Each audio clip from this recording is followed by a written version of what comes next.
Sobat Seru di sini. Nah, seperti biasa, kita akan mereview One Piece untuk chapter terbaru, yaitu di chapter 1090 yang sejujurnya ini sangat wadaw sekali. Definisi chapter yang keren parah lah dari berbagai sisi yang akan kita bahas lengkap di isi bahasan dari video ini. Jadi pastikan kalian tonton video sampai habis ya, agar tidak ada informasi yang miss dan juga setengah-setengah. Serta jangan lupa juga untuk subscribe dan nyalakan bel notifikasinya buat kalian yang belum. Nah, mari siapkan kopi, jangan yang besar, pasang headsetnya, ambil posisi PWN.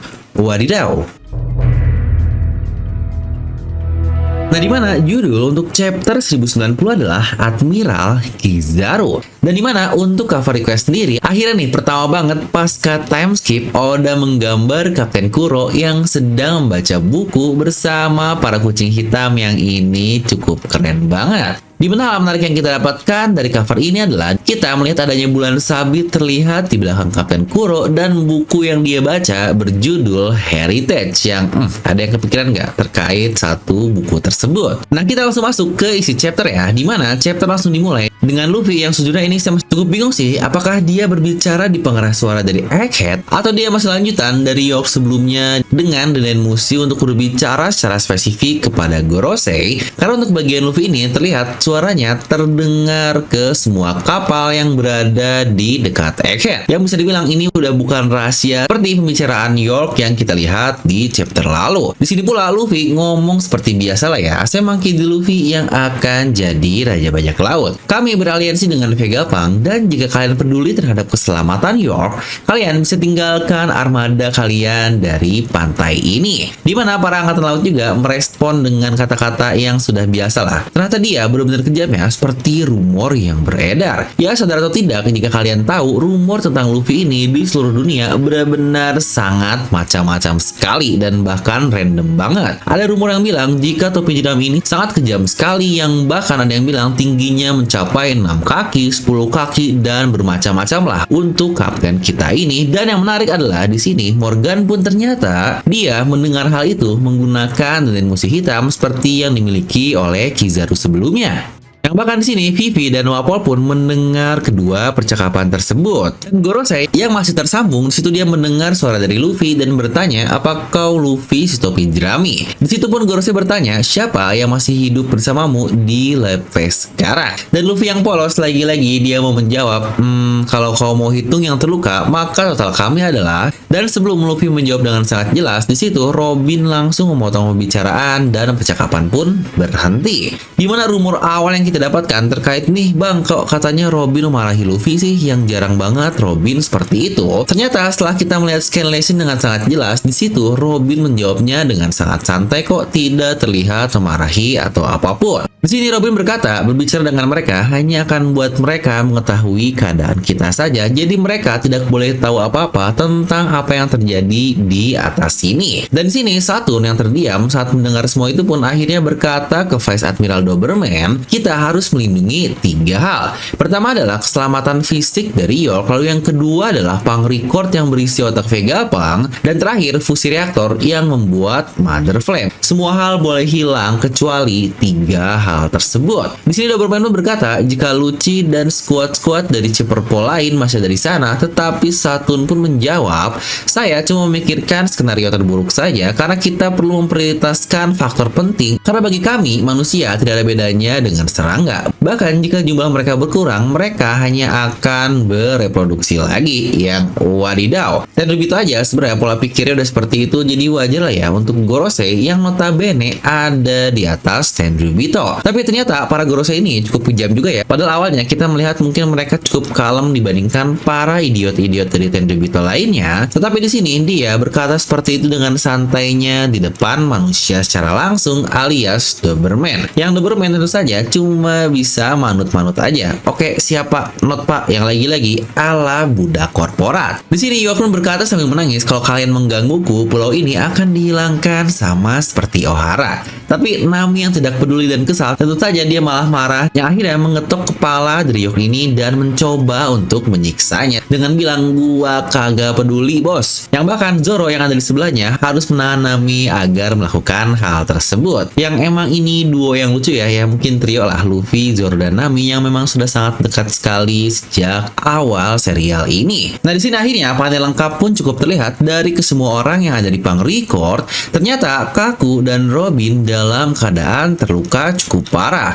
Robin di sini terlihat diperban cukup banyak di seluruh tubuhnya. Untuk Kaku bahkan dia sampai tidak bisa bergerak. Dimana untuk sisa Vegapunk pun ternyata ada dua yang mati, yaitu Shaka dan Pythagoras. Dimana untuk Edison terluka cukup parah, Atlas dan Lily terlihat sehat-sehat aja ya untuk kedua orang ini. Dimana di sini Lucci dia sedang berbicara keadaan di atas yang Kaku bingung dia ngomong sama siapa sih. Tetapi di sini Lucci bilang jika dia ngomong sendiri. Yang nantinya kita tahu jika Lucci ini dia sedang memberitahu semua hal itu kepada pasukan di bawah sana yang lagi-lagi orang sialan ini masih aja belum kapok. Di sini Usopp mencoba menelpon orang-orang yang ada di basement tempat terkurungnya pasukan Chopper sebelumnya, yang ternyata mereka dalam keadaan yang sudah cukup baik dengan diberi makanan oleh topi jerami karena semuanya sangat berterima kasih kepada mereka. Yang ternyata keempat Seraphim tersebut masing-masing dari mereka terkurung di bubble-bubble yang sebelumnya kita lihat dari senjata Lilith. Karena emang sih untuk bubble ini kita juga sudah tahu terbuat dari kairoseki dan bahkan keras banget. Makanya mereka nggak bisa ngapa-ngapain di dalam bubble tersebut. Dimana di sini Snack berkata, jika kalian tidak perlu khawatir kepada kami, karena kami tidak mendapatkan perintah untuk membunuh kalian. Yang di artian di sini Snack berbicara kepada agen-agen Chopper.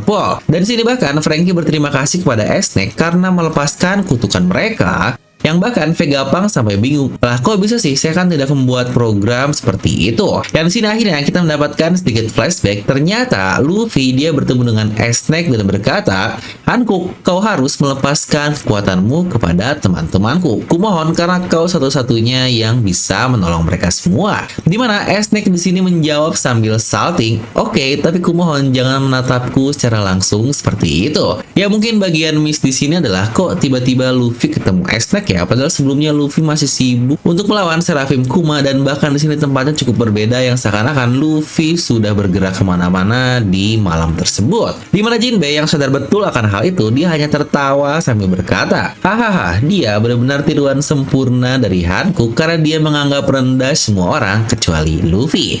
Sangat lucu ya jika ternyata Seraphim yang dibuat dari emosi Hancock ini memiliki emosi yang sama juga kepada Luffy. Vegapunk asli yang mendengar hal itu langsung mencatat di buku catatannya. Menarik. Jadi ini adalah emosi yang tertransfer dalam line factor atau DNA selama proses cloning. Di sini lagi-lagi Luffy berterima kasih kepada Snack dan Snack malu sambil berkata, apa kau berkata kau mencintaiku? Kia, aduh ini lucu banget nih untuk Snack ini. Padahal dia masih bocil yang astagfirullah jadi pedofil nih. Dimana di sini terlihat Atlas yang dari tadi sedang berusaha mengutak-atik Dom. Dia bilang kalau semua sistem sudah bekerja lagi, tapi kita masih tidak bisa membuka Frontier Dome. Dan York pun menjawab, jika saya mengunci semuanya menggunakan password, dan berita buruk bagi kalian jika saya tidak membagikan info tersebut ke pusat otak. Yang di sini juga kita melihat Tante Hot terbaik kita alias Tusi. Dia berkata, jika kita terkepung dari segala sisi, ada 100 kapal dan hampir 30.000 angkatan laut yang datang ke pulau ini. Yang kok hebat juga ya di sini Stussy bisa mendapatkan angka sedetail itu. Untuk Sanji di sini kita melihat seperti biasa lah ya, dia memberikan kopi sambil jatuh cinta kepada Stussy. Dan Vegapunk pun bertanya kepada Nami sebagai navigator terkait rute yang akan mereka tempuh. Dan ternyata rute memang belum berubah ke destinasi terbaru, yang berarti bisa bilang mereka masih bisa mengikuti rute lama yang sebelumnya terekam dari Wano Kuni. Nah ini nih lagi-lagi hal menarik yang buat saya cukup impress lagi kepada Oda, karena Oda ini emang selalu inget kok hal-hal mungkin trivial seperti log post ini, yang bahkan bagi kita sendiri udah lama banget loh kita tidak mendengar lagi terkait masalah log post, perekaman pulau, dan yang lain-lainnya, terutama setelah sampai ke daerah New World. Karena jika kalian sadar, pulau-pulau selanjutnya udah nggak make log post lagi, seperti Pang Hazard yang bukan pulau, yang sama seperti Egghead sekarang memang masih belum bergerak. Lalu juga untuk Dressrosa, Zou, Whole Cake Island, dan Wano Kuni, mereka semuanya jalan menggunakan Vivre Card dan bukan log post. Yang lagi-lagi Oda mengingatkan hal simpel kepada kita terkait satu kunci penting untuk bergerak di Grand Line tersebut. Nah lanjut di sini pun Nami bilang ada yang mengarah ke arah Northeast dan Vegapunk langsung bilang oh jika itu adalah lokasi Elbaf. Ya tentu saja duo dari kita ini alias Luffy dan Usopp yang sudah mempunyai impiannya sejak lama untuk pergi ke Pulau Elbaf. Robin yang mendengarnya tentu saja dia juga kepo dong karena bukankah sisa-sisa Ohara dan bahkan Saulo ada di Elbaf juga. Dimana yang menarik, Lucci di sini masih terus-terusan melihat Stussy karena dia masih dendam yang sebelumnya bilang gak akan maafin Stussy di tempat tersebut. Tapi yang lucu di sini Stussy dia minum kopi buatan Sanji dong yang aduh ini tante lucu banget lah parah. Dimana Vegapunk pun berkata kalau untungnya kapal kalian sudah ada di lab bagian atas dan di sebelahnya ada Vega Force. Jadi kita bisa kabur menggunakan hal itu untuk terbang dan kabur menghindari para angkatan laut yang ada di pesisir pantai. Yang lagi-lagi sesuai lah dengan awal logik yang sudah kita ketahui bahwa Vega Force hanya bisa terbang dan digunakan di udara Egghead saja dan akan jatuh ketika sudah keluar dari teritori pulau tersebut. Franky pun berkata jangan remehkan Sunny guys. Jika kita sudah bisa menghindari musuh, kita tinggal terbang saja sejauh 1 km dengan Sunny dan dia pun dengan sangat yakin bilang tentu saja jika sudah terbang seperti itu tidak akan ada orang yang bisa mengejar kita lagi. Di sini Vegapunk sampai kaget banget dengan bilang oh my god kita gunakan rencana luar biasa itu. Dan Franky pun lanjut ngomong lagi jika semua itu ditenagai oleh Kola dan Vegapunk sangat kaget. Hah, Kola? Apakah ini seperti megateori yang pernah kita bahas? Kalau ternyata sumber energi aneh yang digunakan di Ancient Kingdom itu adalah Kola. Hohoho. Tapi tetap mereka masih punya masalah agar bisa keluar dari pulau tersebut. Mereka harus membuka Frontier Dome tersebut yang akhirnya Stella pun ikut kerja bersama Atlas dan Edison untuk ngehack password yang dibuat oleh York tersebut. Di mana Lilith diperintahkan memindahkan Vega Force agar siap berangkat dengan cepat. Di mana sini Lilith pun berkata, jika boleh jujur, aku tidak pernah meninggalkan pulau ini dan Franky pun merespon dengan hal yang serupa. Hey, kita bukan pergi untuk piknik loh. Yang jika kalian ingat, ini persis banget loh. Kayak momen serupa di Pasca Zou dulu. Ya tentu saja orang yang mirip dengan Lilith adalah Carrot Chuan. Di mana di sini pun Bonnie berkata tentang makanan bersama Luffy, tetapi saat mereka membicarakan Sanji, di sini Bonnie sambil tersenyum pun berkata, iya benar, dia adalah pria yang luar biasa ya. Dia jago memasak dan di saat bersamaan dia hebat dalam bertarung yang apakah Doi jatuh cinta ke koki kita nih yang wadidaw banget. Di mana Luffy yang kaget dengan muka yang sangat bingung berkata, hah? Kenapa moodmu tiba-tiba berubah menjadi baik yang sangat aneh sekali? Dan Bonnie pun menjawab, jika alasannya adalah menyerah membunuh Vegapunk membuatku merasa jauh lebih baik. Dan Luffy pun menjawab lagi, ya baguslah, kita tidak akan kesal mendengar tangisanmu seperti semalam. Yang sepertinya yang dimaksud Luffy adalah pasca Bonnie melihat memori dari Nikkyu no Mi tersebut kan sudah pasti dia nangis terus. Yang untuk kita, kapan nih kita mendapatkan flashbacknya juga? Nah dimana sebelum kita lanjut ada satu hal menarik yang banyak dibicarakan terkait Bonnie yang kata Luffy sangat aneh sekali. Banyak yang bilang jika itu adalah Katarina Devon yang sedang menyamar. Sejujurnya menurut saya itu sangat tidak masuk akal karena Frontier Dome sudah tertutup cukup lama. Yang lagi-lagi dikatakan bahkan oleh seseorang seperti Saturn jika tidak mungkin untuk bisa melewati pertahanan dari dome tersebut. Yang lagi-lagi menurut saya sangat kecil sekali kemungkinan jika ada orang yang berhasil menyusup ke atas dome, kecuali mungkin Kizaru yang akan kita bahas sebentar lagi. Dan akhirnya kita pun berpindah ke bagian angkatan laut. Di sini Kizaru masuk ke ruangan satu dengan berkata jika topi jerami benar-benar berbicara sangat sombong sekali untuk menipu kita dan merasa jika dia mengontrol semua situasi sekarang, tetapi fakta tetap sama jika mereka dalam keadaan terpojok. Di sini Saturn pun bertanya kepada Kizaru, sistem pertahanan Frontier Dome itu menggunakan laser kan? Apa kau tidak bisa menembusnya? Karena kau adalah manusia cahaya. Yang sejujurnya ini adalah pertanyaan yang sangat masuk akal sekali dan di sini pun Kizaru menjawab jika itu sangat memungkinkan, tapi salah satu penjaga Vegapunk yang melindungi dome tersebut adalah teman saya. Yang satu pun ternyata cukup pengertian loh di bagian sini. Dia berkata, oh jika seperti itu abaikan saja temanmu tersebut. Tapi Kizaru pun berkata lagi, saya tidak bisa mengabaikan seorang yang dengan yakin bertarung karena sebuah tugas. Melakukan hal itu benar-benar tidak sejalan dengan prinsipku. Dan lebih lebih jauh lagi, jika kita siap bertarung melawan Sentomaru, dia pastinya akan langsung memerintahkan seluruh senjata monster laut dan ke-50 pasifista untuk menghancurkan armada kita. Dan jika seperti itu, korban akan sangat tidak dapat diperkirakan. Saturn pun sangat kebingungan dengan menjawab, aduh, keadaan benar-benar sangat buruk sekali. Lalu bagaimana dengan sumber energi Mother Flame? Apa kita sudah mengetahui lokasinya? Kizaru pun memberikan kertas kepada Saturn dan berkata jika Lucci adalah seorang yang sangat licik namun gesit, dia sudah memberitahu kita semua info yang dibutuhkan. Dimana semua pasukan angkatan laut pun sudah mendapatkan info tersebut dan dengan cepat mereka semuanya bersiap. Ini here we go guys. Yatano Kagami. Yatano Kagami.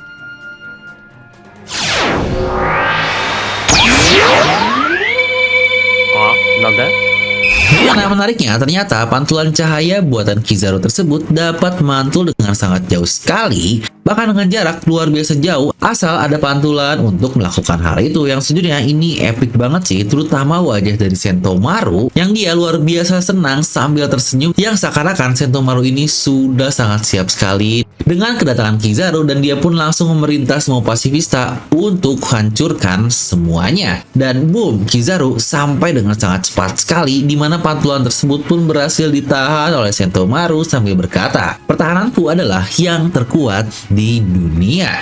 Yang pada album lama ini kan Sentomaru terluka oleh Lucci di mode awakening-nya, yang entah nih apakah karena sebelumnya dia mungkin cukup teralihkan alias lengah, atau bagaimana karena dia dengan sangat pedenya bisa berkata seperti itu. Tapi well, ini bakal jadi hal menarik nih, karena momen Kizaru sampai ke Pulau Egghead, Luffy langsung menyadari hal itu dengan berkata dengan sangat-sangat strong impression banget. Di situ Luffy berkata, hey, seseorang yang sangat kuat sudah datang. Wadidaw.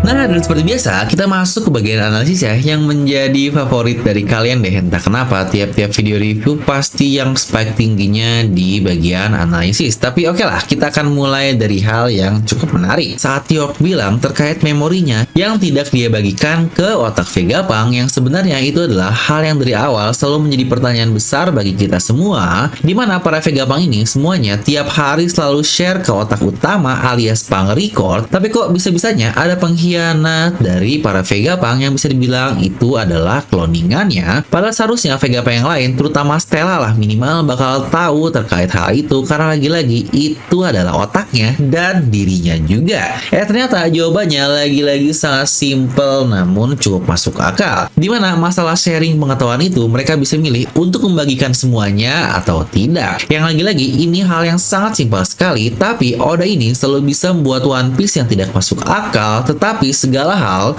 selalu masuk akal, alias benar-benar bisa diterima secara nalar, yang wah, Oda emang the best banget. Dimana ada dua hal lain juga menurut saya yang cukup simple tapi sangat masuk akal, yaitu saat Luffy kehilangan giginya di Whole Cake Island oleh Sanji dan sembuh setelah Luffy minum susu, yang lagi-lagi sebenarnya itu nggak masuk akal sih, tapi lagi-lagi masuk nalar karena susu ini memiliki zat besi dan baik untuk tulang. Lalu juga saat Sabo, saudara dari Luffy, kok dia bisa-bisanya nggak muncul di Marineford sih, yang ternyata ada masalah saat kepalanya terluka yang membuat Sabo ini menjadi lupa ingatan atau amnesia. Lagi-lagi itu adalah hal simpel, tetapi kita semua dapat menerima hal sesimpel itu karena sangat masuk akal.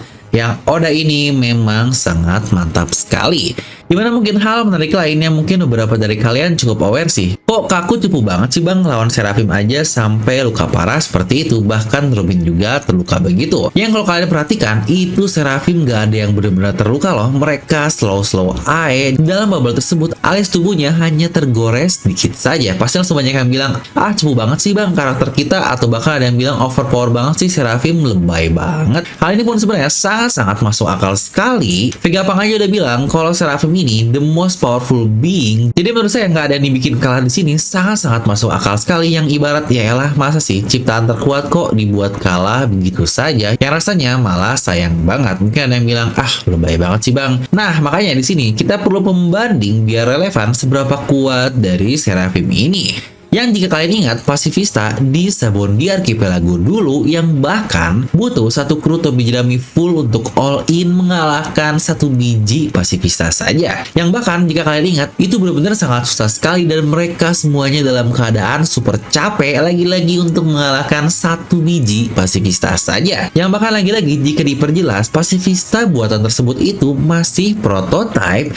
dimana prototype ini mungkin bisa kita bilang masih beta kali ya, dimana sistemnya belum full dan masih percobaan saja. Yang itu pun membuat satu kru dari topi jerami di pre-time skip yang bahkan sudah mengacaukan Grand Line mengalahkan dua si Cibukai tetap susah itu untuk mengalahkan satunya saja, dan itu pun dengan satu krunya secara full, dimana bahkan sekarang namanya sudah menjadi Mark III, yang berarti sudah ada 3 upgrade nih dari pasifista prototype 2 tahun yang lalu. Makanya menurut saya untuk Mark III ini pasti sangat-sangat luar biasa kuat, yang Kizaru pun sampai berkata jika korbannya tidak dapat diperkirakan. Dan untuk Seraphim dimana dia adalah yang tertingginya, jadi sudah sangat jelas lah mereka ini on a whole another level dibandingkan para pasifista.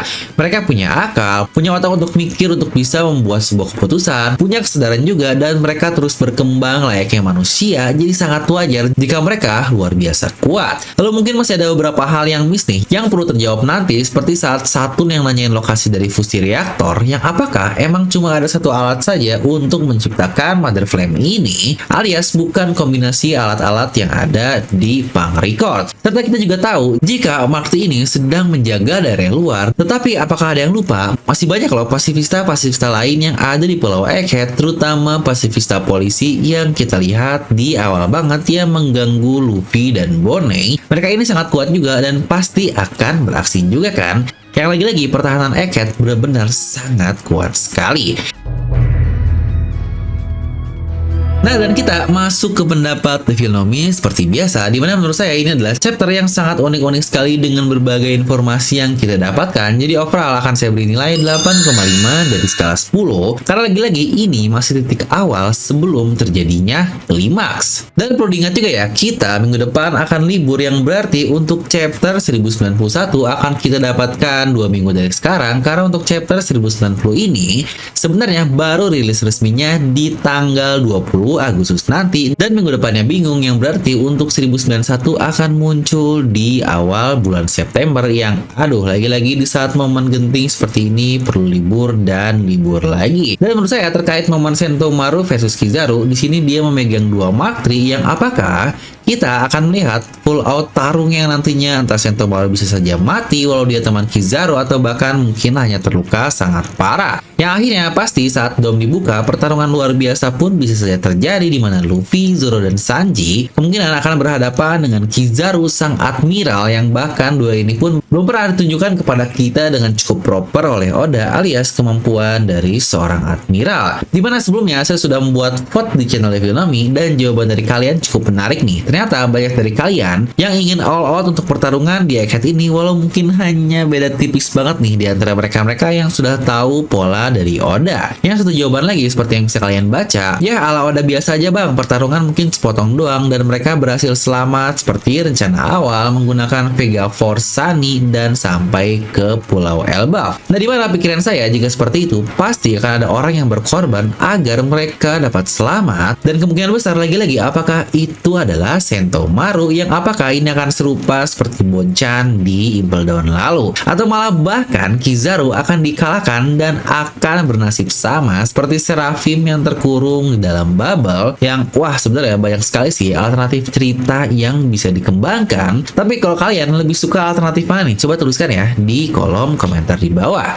Dari sini saya juga mau menyampaikan terkait ini last minute banget nih buat limited dari Gear 5 Luffy, karena terkait hype di anime masih luar biasa banget, terutama di episode 1072 kemarin yang wah ini gila banget, bahkan sampai trending worldwide di Twitter peringkat kedua, yang pastinya sangat mantap. Yang jangan lupa juga jika itu adalah di manganya chapter 1044, dan kita pun akan terus-terusan Gear 5 dari Luffy sampai Kaido kalah, yang berarti ini masih panjang nih terkait Gear 5 Luffy Toei munculkan di animenya. Yang masa buat kalian juga cuma ikutan ganti DP doang sih, tapi nggak punya kaos yang bisa dibanggain ke nakama-nakama lain. Ya tentu saja dong, dengan limited edition ini kalian nggak perlu malu lah bakal samaan kayak orang lain, karena ini kaos eksklusif bos, nggak akan diproduksi ulang, jadi hanya satu kali saja. Yang lagi-lagi saya peringatkan, jika ini adalah last minute, dari 40 pieces hanya tersisa di bawah 10 saja. Jadi let's go, langsung habiskan dengan klik link di deskripsi dan langsung WhatsApp dari channel Devil Nomi. Nah, dan itulah bahasan review kali ini. Buat kalian yang merasa terhibur atau mendapatkan insight yang cukup menarik, bisa bantu subscribe ya agar tidak tertinggal video lainnya. Atau mungkin buat kalian yang mau bantu donasi, boleh di super thanks aja atau join membership dari Devil Nomi, dan jangan lupa juga share video ini ke teman kalian ya.